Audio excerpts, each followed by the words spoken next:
இன்றைக்கி ஆஃப்டர்நூன் லஞ்சுக்கு white rice மட்டும்தான் ரெடி பண்ணியிருந்தேன்.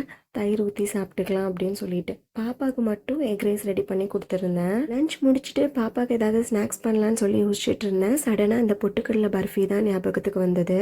இந்த பர்ஃபி ரெடி பண்ணுறது ரொம்பவே சிம்பிள் தான். ஒரு மிக்சர் ஜாரில் ஒரு பவுல் பொட்டுக்கடலை, ஒரு பவுல் சுகர், ஒரு ஏலக்காய் போட்டு நல்லா பிளெண்ட் பண்ணிக்கலாம். இந்த அளவுக்கு நல்லா ஃபைனாக இருக்கிற மாதிரி பிளெண்ட் பண்ணிக்கலாம்.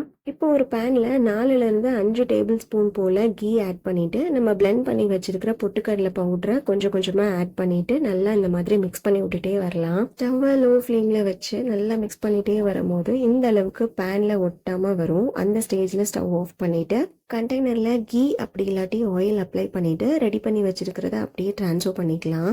அப்படியே நல்லா அழுத்தி ஈவனாக ஸ்ப்ரெட் பண்ணிக்கலாம். இப்போ ஒரு ½ அப்படியே ரெஸ்ட்டில் வச்சுட்டு அதுக்கப்புறமா நம்ம பீசஸ் போட்டு எடுத்துக்கலாம். இந்த பர்ஃபி மோஸ்ட்டாக பெட்டி கடையில் தான் கிடைக்கும். 90s கிட்ஸோட favourite snack item.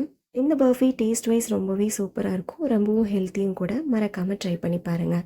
இந்த ரெசிபி உங்களுக்கு பிடிச்சிருந்தா லைக் பண்ணி நம்ம சேனலை சப்ஸ்கிரைப் பண்ணுங்கள். நெக்ஸ்ட் vlogல பார்க்கலாம். பாய்.